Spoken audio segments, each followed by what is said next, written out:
Comenzamos hace un par de semanas atrás con esta serie de casi que repaso, ¿cierto? De lo que son los pilares de nuestra fe, los rudimentos de la fe.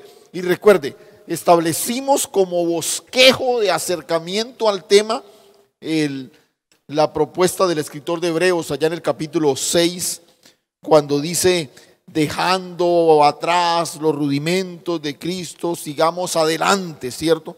No echando otra vez el fundamento del arrepentimiento en obras muertas de la fe en Dios. Y identificamos las tres categorías que el autor de Hebreos propone. Y el miércoles pasado comenzamos a trabajar particularmente en la primera, ¿cierto? Todos esos rudimentos que tienen que ver con el inicio de la vida cristiana, con la experiencia inicial de nuestra fe, ¿no? Y en ese primer grupo, contemplando el génesis de nuestra experiencia cristiana, en la primera cosa que nos ocupamos es en la salvación. ¿Qué es la salvación? ¿Cuáles son los aspectos contemplados en la salvación? Vimos particularmente, por ejemplo, de qué somos salvos y todo, una serie de detalles. ¿Por qué? Porque si mi experiencia en fe arranca con la salvación, yo necesito tener claro el asunto de la salvación. Y por ejemplo, acotábamos que una de las dificultades que tenemos nosotros para entender la salvación desde la perspectiva de la Escritura es que el Evangelio hoy se ha concentrado en la necesidad del hombre. Por eso nosotros vemos salvación solo en función de la satisfacción de las necesidades del hombre. Entonces, salvación termina siendo tener provisión, tener salud, vivir bien, la restauración de nuestro hogar, la restauración del matrimonio, bueno, cosas que otra vez están incluidas en el paquete, pero no puedo limitar la experiencia de salvación simplemente a la satisfacción de mis necesidades. Porque la salvación, aunque parece, no es sinónimo de simplemente felicidad, ¿no? Entonces, vimos también algo con relación a la salvación y el tiempo, ¿no? Entonces vimos la dimensión pasada, presente y futura de la salvación. Pero quiero repasar esto de la salvación y el tiempo con un gráfico que quiero que apreciemos en esta noche, y vamos a ir mirando usted ahí en la pantalla de su dispositivo como un gráfico que nos va a ayudar a leer un poquito, a revisar un poquito mejor, a recorrer mejor esto de la salvación y el tiempo. Escuche, voy a insistir otra vez en esto. Les he dicho que una de nuestras grandes dificultades con entender el obrar de Dios es que Dios trasciende al tiempo. Pero usted y yo nos movemos en la línea del tiempo, ¿sí? Pero Dios trasciende el tiempo. Entonces, a nosotros nos cuesta trabajo entender muchas cosas, y particularmente un concepto como esto, como salvación, que comienza, o mejor dicho, la Escritura lo muestra desde lo que llamaríamos la eternidad pasada. Aclaro otra vez, ¿cierto? El término como tal es para entender un poquito, pero no hay tal cosa como eternidad pasada. Eternidad es una sola, eternidad, ¿cierto? Que tiene que ver con ausencia de tiempo. Pero en esa eternidad pasada, el texto o la Escritura menciona que el Cordero fue inmolado antes de la creación del mundo, ¿cierto? O sea, antes del principio, el Cordero fue inmolado. Principio, Génesis 1:1. No fue que ahí empezaron todas las cosas, ahí empezó el orden creado al que usted y yo estamos sujetos, ¿sí? Pero antes de eso, el Cordero fue inmolado. Eso descarta una teoría popular de algún sector teológico que menciona que la salvación terminó siendo el plan B de Dios. Dios crea al hombre y el hombre la embarra y entonces dice, uy, ¿y ahora qué hago? Ah, ya sé. No. Escuche, el Cordero fue inmolado antes de la creación del mundo. O sea, este plan de Dios en Cristo Jesús ya era una realidad. Ya estaba diseñado por Dios. Entonces el apóstol Pedro nos dice que fuimos rescatados de nuestra vana manera de vivir con la sangre preciosa. Con la sangre preciosa del Cordero, destinado desde antes de la fundación del mundo, pero manifestado en los postreros días por amor a nosotros, ¿cierto? Ya había sido dado, ¿cierto? Ya el Cordero, había sido inmolado. Pero el texto que vimos el miércoles pasado, ahí en Efesios 1:4, según nos escogió en él antes de la fundación del mundo para que fuésemos santos y sin mancha delante de él.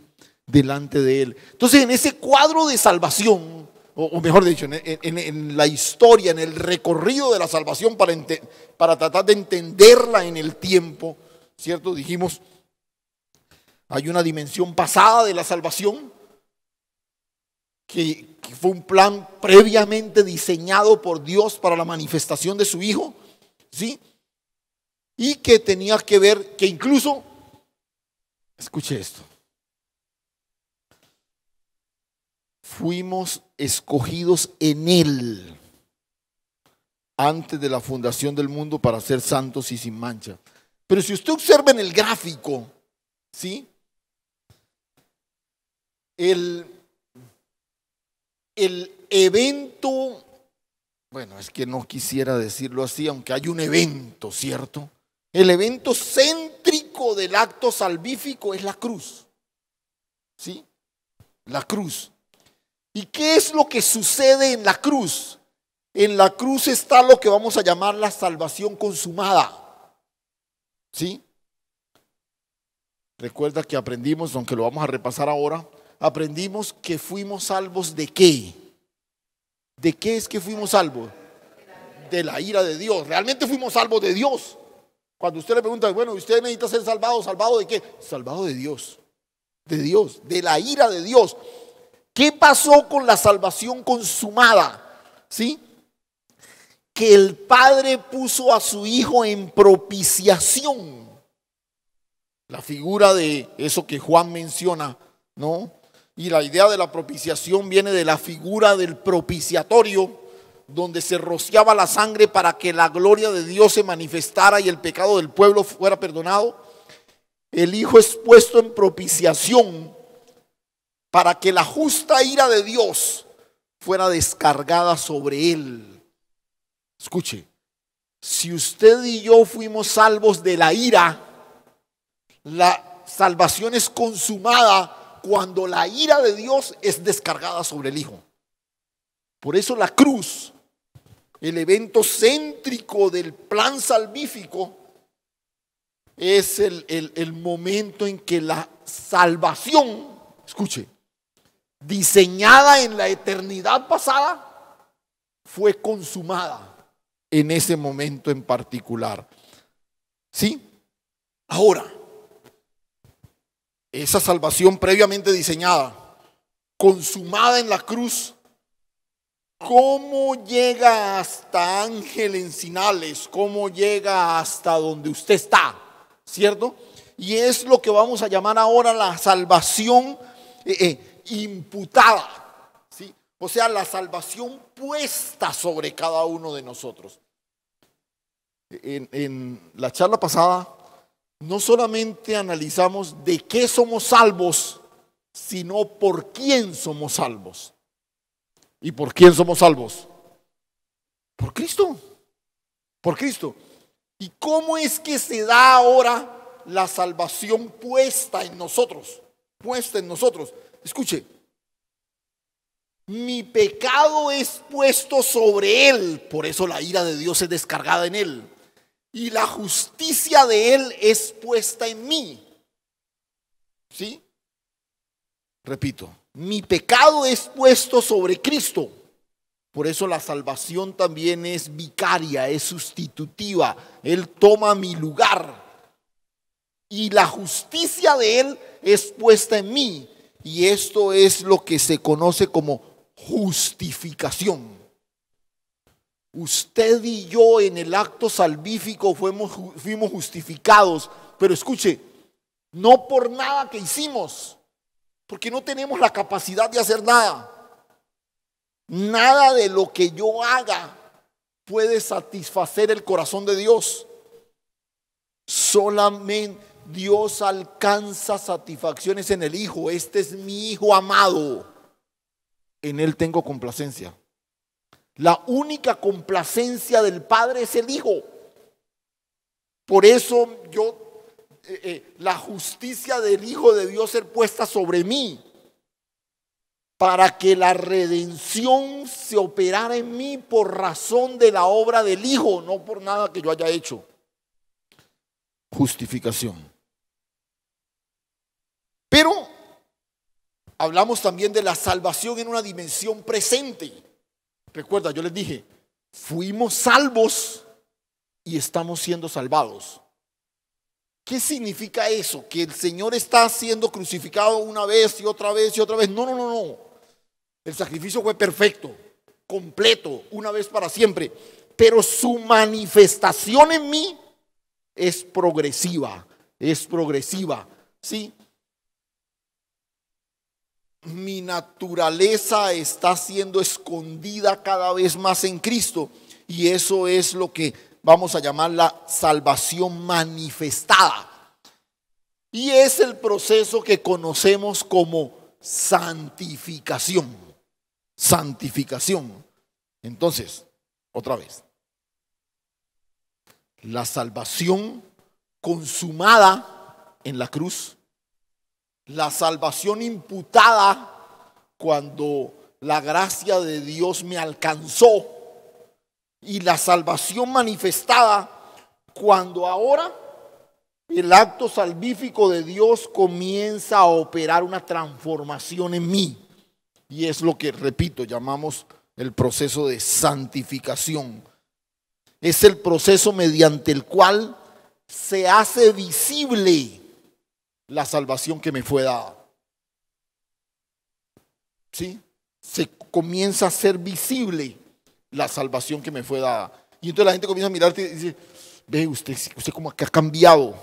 Usted no era así antes.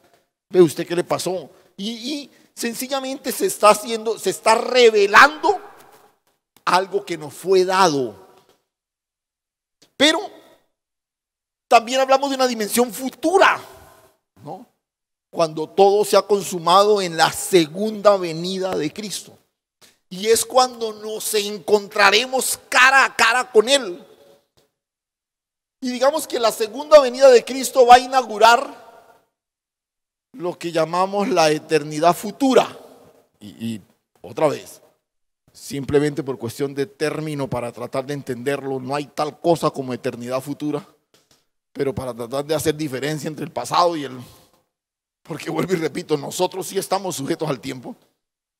Pero es la segunda venida la que inaugura ahora la eternidad futura. Y entonces, escuche esto, cuando incursionemos en la eternidad futura, todas esas cosas ojo con lo que le voy a decir, que en la salvación no fueron dadas ya, pero todavía no. O sea, cuando esto corruptible se vista de incorrupción, entonces se manifestará a plenitud la grandeza de lo que nos fue dado. Y entonces esto es lo que conocemos como glorificación. ¿Sí?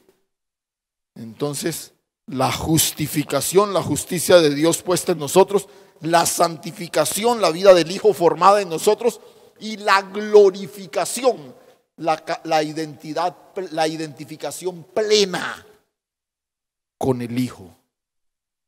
Wow. Entonces, Bueno, yo hice el gráfico, espero yo no sé si para ayudar, espero que no haya sido para confundir, pero tratar de poner un poquito en perspectiva gráfica todo eso que mencionamos en el miércoles pasado en torno a este asunto de la salvación y el tiempo. Escuche, le dije el miércoles pasado que no tengo intención en ir rápido. Vamos a ir despacio, vamos a ir afirmando algunas cosas, de pronto repitiéndolas, de pronto repasándolas, ¿sí? Pero usted en un gráfico como este puede ver el panorama completo. Bueno, no digamos, cuando hablo de completo no digo exhaustivo, ¿cierto? Pero sí por lo menos una visión global de lo que es el proyecto salvífico de Dios en Cristo, que repito, no comenzó con el fatídico suceso de la caída. No. Estaba previamente diseñado desde la eternidad pasada para ser manifestado a plenitud en la eternidad futura, donde seremos glorificados cuando nos encontremos con Él en la segunda venida. Amén. Bueno, ahí les dejo el gráfico, usted puede después consultarlo, revisarlo, parar el video y mirarlo después para que lo siga mirando, porque hasta ahora estamos repasando, simplemente. Ahora, vimos también el miércoles pasado y enfatizamos de qué somos salvos, ¿cierto? Porque es la pregunta, usted necesita la salvación y si alguien te pregunta, bueno, ¿y cómo de qué? ¿Salvado de qué? Entonces usted ya le puede decir, pues hermano, de la ira de Dios. Y veíamos el texto en Tesalonicenses, ¿sí? Tesalonicenses 1:9. ¿Cómo os convertisteis de los ídolos a Dios para servir al Dios vivo y verdadero? Verso 10. Y esperar de los cielos a su Hijo, el cual resucitó de los muertos, a Jesús, quien nos libra de la ira venidera. Quien nos salva de la ira venidera. ¿De qué somos salvos? De la ira de Dios, de Dios mismo. Incluso el Señor lo dice ahí en el Evangelio de Juan: el que cree en el Hijo tiene vida eterna, pero el que rehúsa creer en el Hijo no verá la vida, sino que la ira de Dios está sobre él. O sea, cuando creo en el Hijo y soy alcanzado por la gracia de Dios, soy librado de la ira de Dios. Es de esto que somos salvos. Somos salvos de Dios, de su ira en el día del Señor. Pero también hicimos la acotación, así como la salvación no es algo que usted y yo podemos provocar, la ira de Dios tampoco es algo que usted y yo podamos apaciguar, aplacar. Es algo que el mismo Dios hace. Él aparta su ira descargándola sobre el Hijo, quien lo puso en propiciación.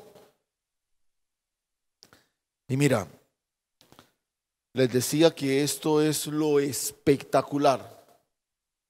Escuche. Porque a uno le dicen, a veces le dicen, mira, la buena nueva es que tú eres un pecador y estás condenado. Pues eso no suena buena nueva. Pero yo no puedo dar la buena nueva sin mencionar eso. Tú eres un pecador, estás condenado y estás bajo la ira furiosa de Dios. Pero Dios proveyó el remedio para librarte de su propia ira. Y es la vida preciosa de su Hijo. También vimos quién da la salvación. Eso no es de nosotros. Eso es un don, un regalo de Dios. Por gracia sois salvos por medio de la fe. Y esto no de vosotros, pues es don de Dios, regalo de Dios. La salvación la da Dios a través de su Hijo. Es el Hijo, en el Hijo quien tenemos salvación. Por eso,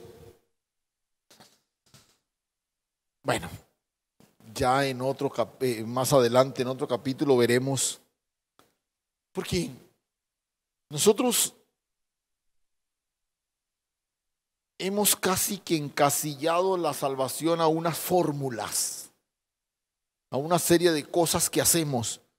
Pero escúchame, no hay nada, absolutamente nada, que usted y yo podamos hacer para alcanzar la salvación. No tenemos esa capacidad, no tenemos ese poder, pero quizás más adelante vamos a ir entendiendo poco a poco. Ahora, quiero avanzar un poquito esta noche, algo muy sencillo, muy breve, pero quiero, como les anticipé el miércoles pasado, ir despacio para que los conceptos vayan quedando claros en nosotros. ¿Qué no es salvación? ¿Qué no es? Porque a veces es interesante, a veces tenemos más claridad de ciertos conceptos cuando logramos identificar qué no es eso que estamos tratando de definir, ¿sí? Y quiero básicamente, o mejor dicho, quiero incursionar a través de esta pregunta, este cuestionamiento, ¿qué no es salvación? Porque hay una fuerte tradición evangélica, sobre todo del ala más conservadora de la tradición evangélica, que ha limitado la definición de la salvación y la ha asociado estrictamente a un lugar. ¿Qué no es la salvación? La salvación no es específicamente un lugar, ¿no? Entonces, repito, por mucho tiempo se hablaba de salvación y se pensaba en el cielo, ¿sí? Y la salvación quedó asociada estrictamente a un lugar. Y por favor, no me malinterprete. Y no sé si lo quedó, eso sí quedó bien escrito. No está limitada a un lugar. La salvación no está limitada a un lugar. Que el pastor Ángel dijo que el cielo no tiene nada que ver con la salvación. No. No estoy diciendo eso. Lo que estoy diciendo es que usted no puede reducir algo tan grande simplemente al cielo. Y esa idea, ¿no? Era ese tiempo en el que toda la esperanza del cristiano se centraba en la posibilidad de ir al cielo, en la expectativa de ir al cielo. Esos coros que cantábamos, y nota, nuestros coros, nuestros mensajes, nuestros himnos, casi que se limitaban simplemente a enfatizar ese concepto. Jerusalén, qué bonita eres, calles de oro, mar de cristal, y cantábamos, y era muy emocionante. Y por favor, no digo esto ni en forma despectiva ni nada de eso, sino que lo que quiero decir es que todo esto alimentó en nosotros un concepto que limitó la grandeza del acto salvífico. Y decíamos, por esas calles yo voy a caminar, calles de oro, mar de cristal. Y yo no sé, de pronto alguno conmigo que no es de una época tan contemporánea, al hacer remembranza de estos coros, mientras escribía, y yo pensaba, wow, y cómo nos, por lo menos en lo personal, cómo nos emocionábamos al cantar estos coros. Y era inevitable casi que uno trasladarse. Por eso cada uno de nosotros tiene un imaginario de cómo es el cielo. Cada uno de nosotros tiene su propio diseño. En lo personal era como la idea de ir caminando por calles en las que yo me veía, ¿cierto? Y todo oro, todo cristalino, todo inmaculado, ¿cierto? Y centramos otra vez la idea de que la salvación estaba limitada a un lugar. Pero no solamente la limitamos a un lugar, sino que también la limitamos a una experiencia futura. Porque si es el cielo, El cielo es allá. Bueno, o allá, o yo no sé dónde será, pero el cielo es futuro. ¿Sí? Y entonces, ¿cuál es la idea al limitar la salvación a una experiencia futura? Nadie nos lo dijo, pero de alguna manera como que eso terminó siendo una deducción lógica. Tú lo disfrutas cuando te mueres. ¿Sí? Entonces, para disfrutar la salvación, había que morir. Porque si es en el cielo, pues, entonces, la salvación era algo así como los seguros de vida, que funcionan después de que te mueres, ¿cierto? Entonces, esta noche va a entender algo. Que eso tiene algo de cierto. ¿A qué me refiero? A que la salvación solo se disfruta después de que te mueres. Pero ahora vamos a entender a qué me refiero con esto. Pero en esta propuesta de la tradición evangélica conservadora, la idea, repito, un lugar, el cielo. ¿Y cuándo voy al cielo? Después de que me muera. Entonces, ¿cuándo disfruto la salvación? Cuando me muera. Un lugar y una experiencia futura, ¿cierto? Pero esto tiene que ver con limitar la salvación. Y vuelvo y repito, no es que no tenga que ver con el cielo. Es más, en el cuadro que acabamos de ver, usted se dio cuenta que la salvación también tiene una manifestación en la eternidad futura. Pero no puedo limitarlo a eso. La idea del acto salvífico, escuche esto, por favor, porque es, creo, el corazón de lo que quiero dejar contigo esta noche. La idea del acto salvífico no es que Dios nos da algo, es que nos da a alguien. A alguien. Repito, no es que Dios nos da algo. Yo alcancé la salvación y hablamos como si fuéramos poseedores de algo en particular. No.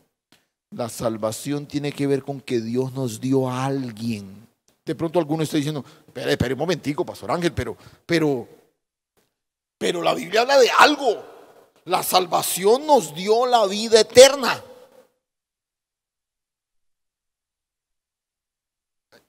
Le voy a aclarar eso. Cuando tú tienes la idea de que la salvación es algo que te dieron, por eso todo el tiempo nos hacemos cuestionamientos y preguntas como, por ejemplo, si se pierde. Porque si tú tienes algo es susceptible de perderse. Y es muy interesante, esta es una de las preguntas que más hace la gente frente al tema de la salvación. Pastor, ¿se pierde o no se pierde la salvación? Pero ¿de dónde viene un cuestionamiento de esa naturaleza? Porque yo tengo la idea de que la salvación tiene que ver con algo que me dieron. Y algo que me dieron, de pronto lo perdí. No me di cuenta dónde lo dejé. Pero no. La salvación no tiene que ver con algo que te dieron.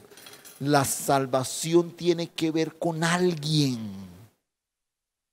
Y otra vez, lo que te decía hace un momento, de pronto alguien diga, pero fue vida eterna la que nos dieron. Mira lo que dice Juan allí en su primera carta, en el capítulo 5, a la altura del versículo 11, dice: este es el testimonio que Dios ha dado vida eterna. A ver, ¿así ve? Claro, es algo, nos dio vida eterna, sí. Y esta vida ¿Dónde está? En su Hijo. El que tiene al Hijo, ¿el que tiene al Hijo qué? Tiene la vida. Y el que no tiene al Hijo no tiene la vida. O sea, no es que tienes algo, es que tienes alguien. La vida eterna no fue una cosa que me dieron. La vida eterna es una persona que me habita.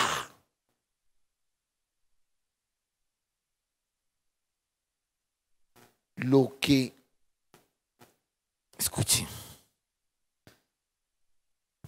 por eso cuando, no vamos a profundizar en esto, pero cuando uno mira expresiones en la Escritura que vienen, por ejemplo, de figuras como el matrimonio, que es tipo de la unión indisoluble entre Cristo y la iglesia, cuando el Señor habla al respecto, dice: lo que Dios unió, no lo separa el hombre. Y uno tiende a mirar esa expresión y la limita al contexto matrimonial, y otra vez, no está mal mirarla ahí en ese contexto, pero la expresión va mucho más allá. Escúchame esto: cuando Dios te alcanza con su gracia a través de la salvación, te dio a alguien. Y lo que Dios unió, no lo separa nadie. Fuiste unido a Cristo a través del acto soberano de Dios en la manifestación de su gracia. ¿Qué es lo que se operó en el acto salvífico? Tú fuiste sacado de todo lo que no es Cristo para ser puesto en Cristo. Por eso, la necesidad de la muerte. Y ahora estás entendiendo lo que te dije hace un momento.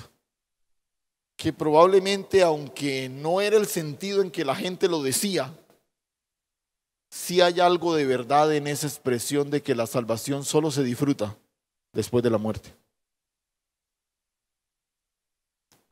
Porque yo fui sacado de todo lo que no es Cristo, arrancado de todo lo que no es Cristo y puesto en Cristo. Por eso la necesidad de la muerte, y vamos a ampliar, repito, esto en unos minuticos. Por eso la salvación no la puedo limitar a una experiencia futura, es ahora. ¿Por qué? Porque es eterna. Porque es eterna. Usted dirá: pastor, pero cuando mueras, sí. Cuando mueras, ese será tu ahora. Y estarás disfrutando la salvación de Dios en ese momento. La salvación se disfruta ahora. La salvación no es solo algo que me sucedió. Sí, yo fui trasladado de las tinieblas al reino de su amado Hijo. La salvación no fue algo que te sucedió, fue alguien que te invadió. Alguien que desalojó de ti, o mejor dicho, que te desalojó de ti mismo. Esto es lo que Pablo en Romanos llama el primer Adán.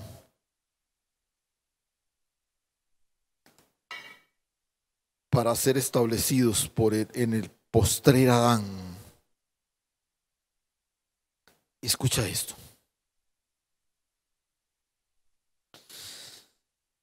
A ver, la salvación es grande. Amén. ¿Usted lo cree? Pero incluso el escritor de Hebreos, y con eso terminamos el miércoles pasado, dice: ¿cómo escaparemos nosotros si descuidamos una salvación tan grande? Escucha. ¿Por qué, si la salvación es tan grande, a veces las personas tienen una experiencia tan diminuta, tan minúscula, casi que insignificante del acto salvífico. Y otra vez, muchos simplemente viven alentados porque algún día ya esto va a cambiar y estaremos con el Señor por la eternidad. Pero escuche, es que la salvación es tan grande para ser manifestada hoy en medio de nosotros. ¿Por qué? La pregunta entonces es ¿por qué? ¿Por qué a veces tenemos como esa, y no me estoy refiriendo a que yo viva completamente feliz, como saltando de rosa en rosa no, pero sí entendiendo la grandeza de la vida que me habita y experimentando la victoria gloriosa de Dios en medio de cada circunstancia? ¿Por qué no vivo de esa manera? Escucha, la salvación en sí misma, la salvación en su, ¿cómo diríamos? Intrínsecamente en ella misma la salvación es muy grande. Pero escucha, en ti la salvación será tan grande como la revelación que tengas de Cristo. Otra vez.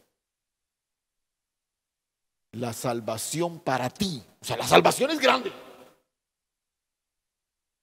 Pero para ti, la salvación será tan grande como la revelación que tengas de Cristo.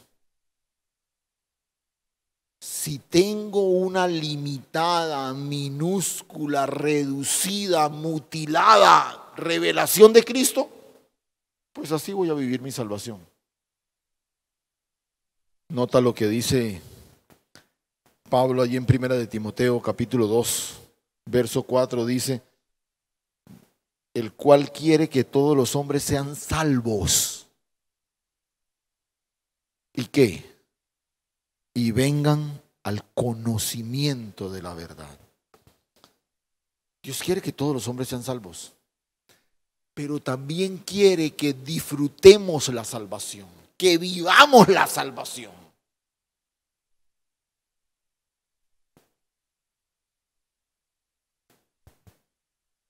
Y la única forma es conocer la verdad.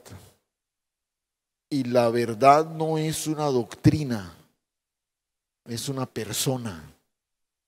Aquella persona que dijo: yo soy el camino, la verdad y la vida.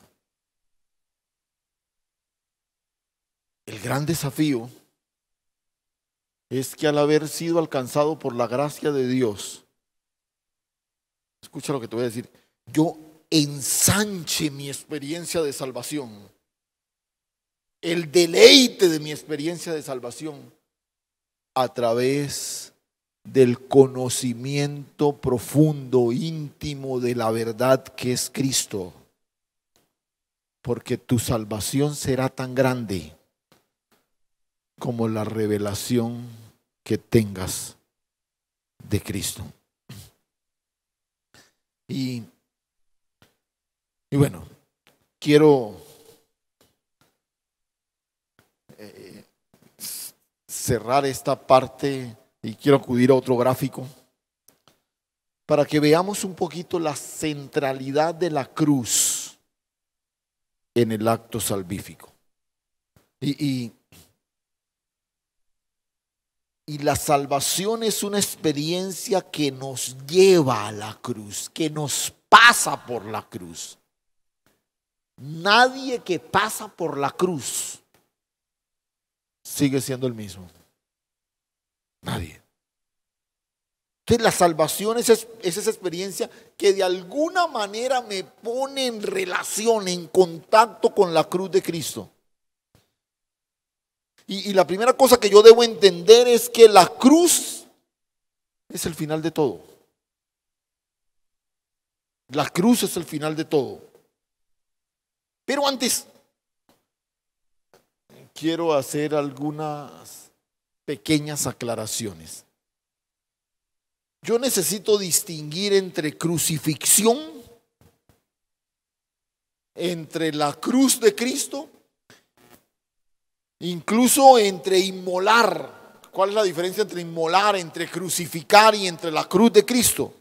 Cuando yo hablo de crucifixión, estoy hablando de un evento. Estoy hablando de una pena capital en el sistema romano.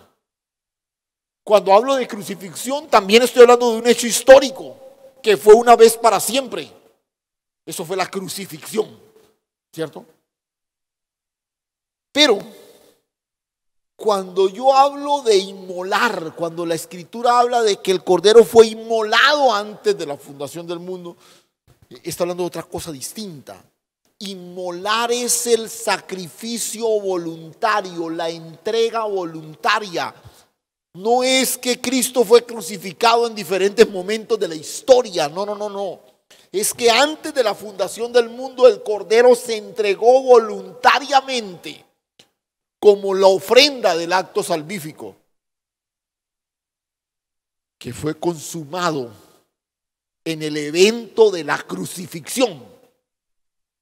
Pero el Cordero ya había sido inmolado. El Cordero ya había sido entregado. El Cordero ya había sido ofrecido como, perdónenme la redundancia, ya había sido ofrecido como ofrenda, como pago. Ya había sido ofrecido voluntariamente. El Padre lo inmoló antes de la fundación del mundo. Esa es la diferencia entre crucificar e inmolar. Y cuando hablamos de la cruz de Cristo, ¿a qué nos referimos? No es un par de maderos entrelazados mutuamente. No. La cruz de Cristo es el eje cardinal, el centro del propósito eterno de Dios. Otra vez, no tiene que ver con un par de maderos. Tiene que ver con la experiencia de una entrega consumada para el cumplimiento del propósito eterno. Pero ojo, porque aquí viene la parte más importante de este concepto. La cruz de Cristo tiene que ver con una experiencia diaria. Él fue crucificado una vez para siempre. Pero la cruz de Cristo es algo que yo tomo todos los días. Todos los días.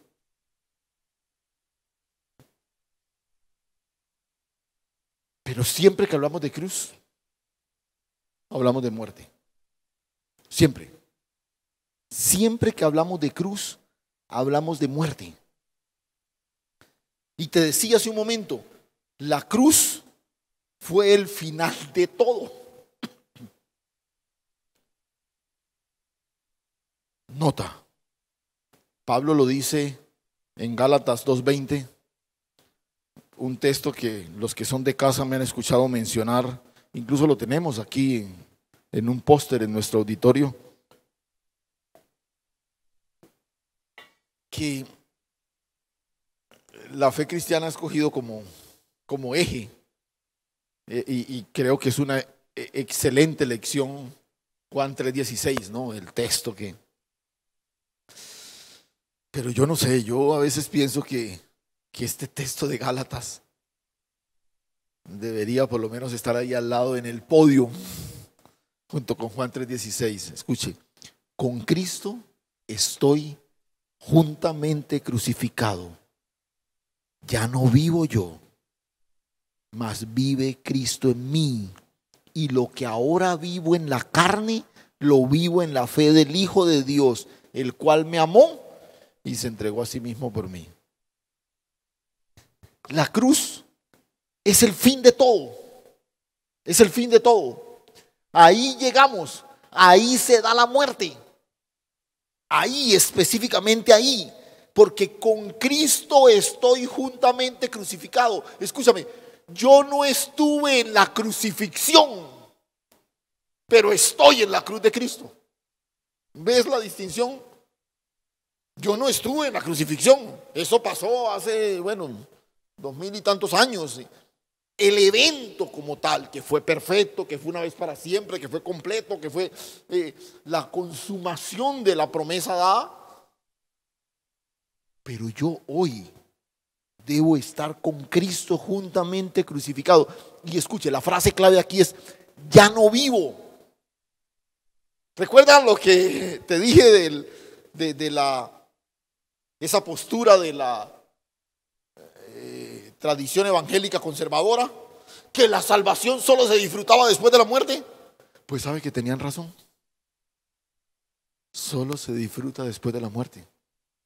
Pero no esa muerte de la funeraria y el cortejo fúnebre. No. Es la muerte la muerte de ¿qué? ¿Qué es exactamente lo que termina en la cruz? Escuche. ¿Cómo? La naturaleza pecaminosa, exacto. El primer Adán. Esto es lo que muere ahí en la cruz, el viejo hombre, como lo llama Pablo en Romanos. Y ojo, la naturaleza pecaminosa llega hasta la cruz. Usted dirá, pastor, pero seguimos cometiendo pecaditos por ahí. Sí, escuche, porque la naturaleza carnal sigue con nosotros. Pero la naturaleza pecaminosa llegó hasta la cruz. Ahí murió. Por eso, bueno, lo vamos a ver después, pero por eso una persona que ha nacido de nuevo puede eventualmente pecar. Lo que no puede es vivir una vida de pecado. Porque si esta persona vive una vida de pecado, es porque todavía está gobernada por la naturaleza pecaminosa. Entonces, puede decir lo que sea, pero no se ha operado en él la salvación. No ha nacido de nuevo. Entonces, nota, ¿qué murió en la cruz? Que es el fin de todo. La naturaleza pecaminosa, Adán, el viejo hombre, ¿cierto? Eso fue lo que murió ahí en la cruz. Por eso incluso Pablo dice en Gálatas, el capítulo 6, dice, y aquí es donde usted va a entender mejor el concepto, la diferencia entre crucifixión y cruz de Cristo. Mire lo que dice Pablo: lejos esté de mí gloriarme, sino en ¿qué? En la cruz de nuestro Señor Jesucristo, por quien el mundo me es crucificado a mí y yo al mundo. Por eso te decía, la experiencia de la crucifixión pasó allá, en el monte Calvario, allá, listo. Pero la experiencia de la cruz de Cristo es diaria. Es la experiencia donde el mundo me es crucificado a mí y yo al mundo. Es la experiencia de la renuncia permanente, de la muerte permanente. De eso se trata. Por eso es la que llevamos todo el tiempo. Por eso Pablo dice, yo no me glorío de la crucifixión. Ese fue un acto aberrante, la sentencia y todo lo demás. Pero sí de la cruz de Cristo. Por quien el mundo me es crucificado a mí y yo al mundo. Pero te dije, la cruz es el final de todo. Pero escucha, también es el principio de todo. A la vez es el principio de todo. Y aquí hay un texto que es el que vamos a usar ya para estos minutos de cierre. Escucha esto. En Romanos capítulo 6,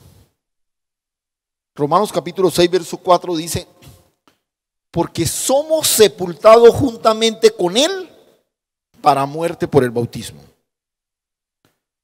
a fin de que como Cristo resucitó de los muertos por la gloria del Padre, así también nosotros andemos en vida nueva.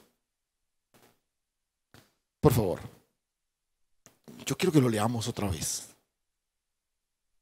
porque somos sepultados juntamente con Él para muerte por el bautismo, a fin de que como Cristo resucitó de los muertos con la gloria del Padre, así también nosotros andemos en nueva vida. Ya identificamos qué fue lo que acabó en la cruz, porque dijimos la cruz es el final de todo.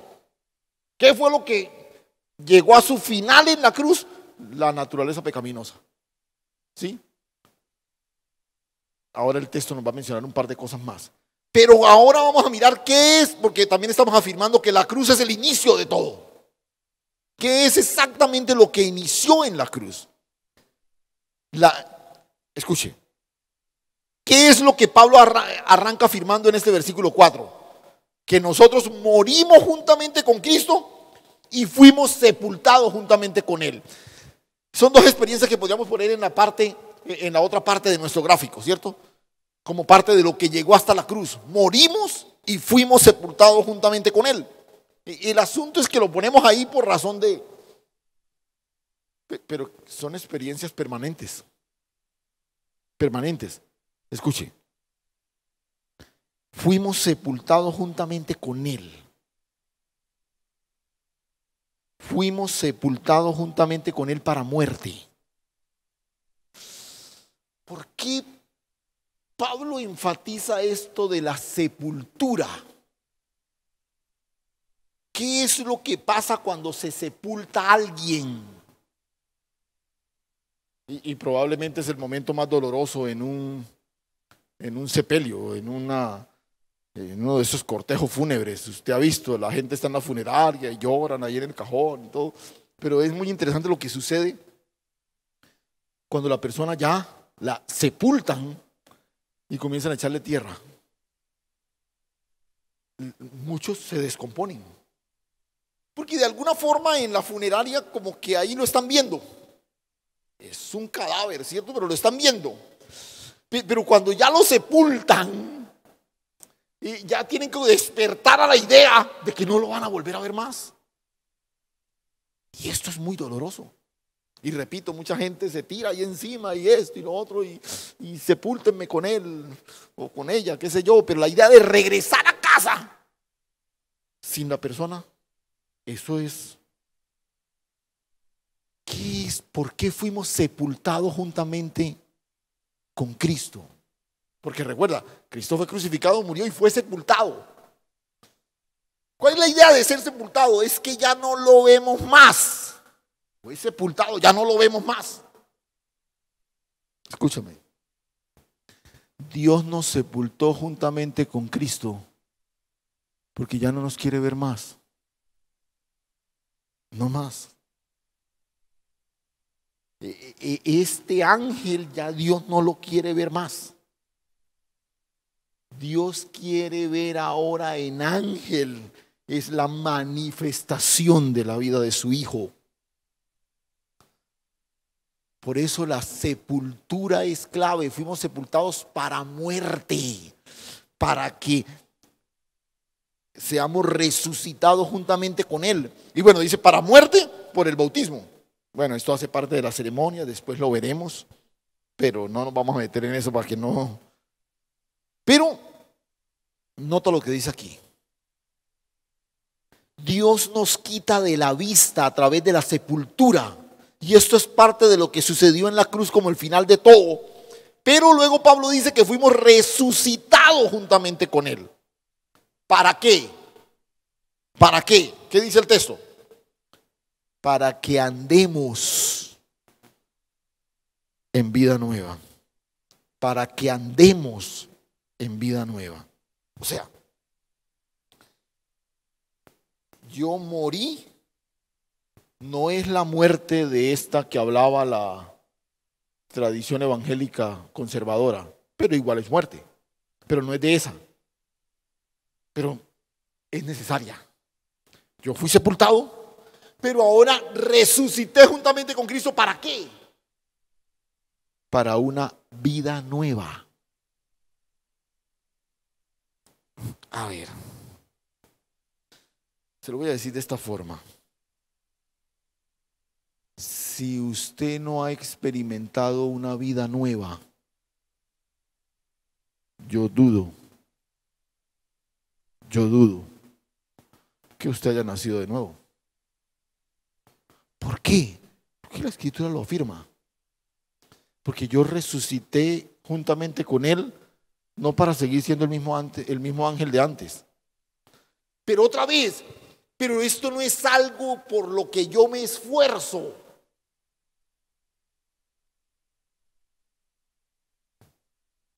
Porque no es un asunto exclusivamente de nuevas acciones, sino de nueva naturaleza. Esa es la diferencia. Escuche esto. Una mariposa, y voy a tocar un ejemplo de la charla siguiente. Una mariposa puede eventualmente mojar sus paticas en el lodo. Una mariposa en algún momento determinado puede bajar sobre la tierra, ¿sí? Pero ella, por su naturaleza, vuela. Una oruga, por más que se esfuerce, nunca podrá volar. Nunca. Por más que se esfuerce. ¿Por qué? Porque su naturaleza no se lo permite. Por eso te decía, te lo digo en forma categórica. Si tú no estás evidenciando una nueva vida, una vida nueva, indiscutiblemente, tú no has nacido de nuevo. ¿Por qué? Porque lo que comenzó en la cruz es una vida nueva. Yo fui resucitado para una nueva vida. Pero perdone que insista, no es un asunto de nuevas acciones, sino de nueva naturaleza. El gran desafío ahora es andar en nueva vida. La vida de Cristo que ahora opera en nosotros. Por eso en Gálatas, el texto que leímos en Gálatas, ya no vivo yo. Porque si sigo viviendo yo, si sigo tratando de satisfacer los deseos de ángel, los anhelos de ángel, las conductas de ángel, entonces todavía sigo viviendo yo. Ya no vivo yo, ahora Cristo vive en mí. Y escuche, no es que dejamos de hacer las cosas que antes hacíamos, sino que ahora tenemos una vida que antes no teníamos. Porque a veces la gente reduce el acto salvífico a que, no, ese sí, porque es que ese antes fumaba y ya no fuma. O ese antes decía malas palabras y ya no los dice. Ahora, otra vez, esas son evidencias o pueden llegar a ser evidencias. Pero yo conozco mucha gente que antes fumaba y ya no fuma. Y dejaron de fumar a través de un ejercicio de autodisciplina y no sé qué. Yo conozco mucha gente así. Conozco mucha gente que antes se emborrachaba permanentemente y en un momento determinado decidieron cambiar y un proceso de restauración y todo lo demás y ya no lo hacen.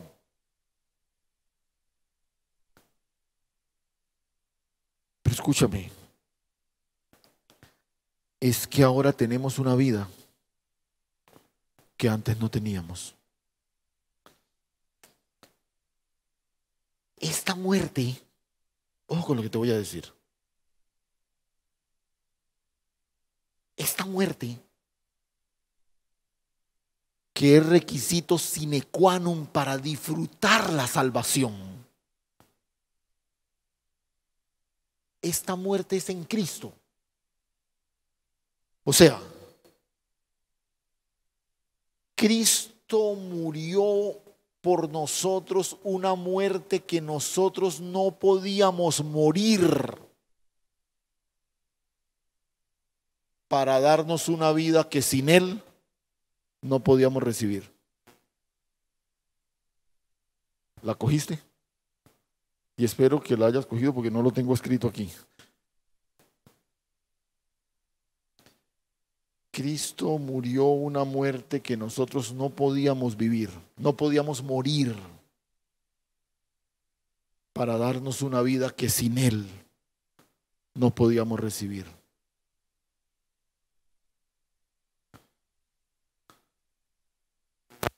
Es una persona, no es una cosa. Cuando tú entiendes eso, no estarás preocupado si esto se te perdió o no se te perdió o se te embolató. No, no, no. Es una persona, la persona maravillosa de Cristo Jesús. Padre, gracias. Gracias, Señor. Gracias por el regalo precioso de tu salvación. La vida que ahora nos habita, Señor.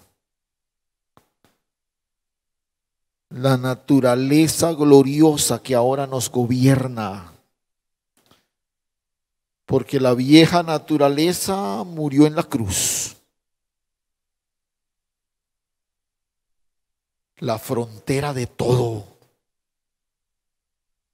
Ahí lo viejo llegó a su final. Y lo nuevo en Cristo comenzó a manifestarse. Y yo quiero orar particularmente de todas las cosas que hemos dicho esta noche. Quiero rescatar algo por lo que quiero terminar orando. La salvación es grande. La salvación es algo inconmensurable desde la eternidad pasada hasta la eternidad presente, manifestada por gracia de Dios. ¿Por qué muchos creyentes siguen viviendo una experiencia tan lacónica, tan lamentable de la salvación? La vida cristiana se les tornó en una experiencia como de aguante, como de carga, como de que ya no puede más. Pero ¿por qué si la salvación es tan grande? Porque en ti la salvación será tan grande como la revelación que tengas de Cristo. Y es este el desafío en esta noche. Es el desafío a la intimidad, a la comunión. Porque yo quiero vivir la grandeza de la salvación que me ha sido dada en toda su dimensión. Hay muchas cosas que seguramente solo veré en el momento en que le reconozca cara a cara. Pero quiero vivir a plenitud la grandeza de la salvación que me ha sido dada. Gracias, Señor. Gracias, Dios. Hoy afirmamos con toda pasión la cruz de Cristo. Nos gloriamos en la cruz de Cristo. Abrazamos la cruz de Cristo. Para avanzar, Señor, en la manifestación gloriosa de la vida de Cristo que nos ha sido dada por gracia. A ti toda la honra y toda la gloria en Cristo Jesús. Amén.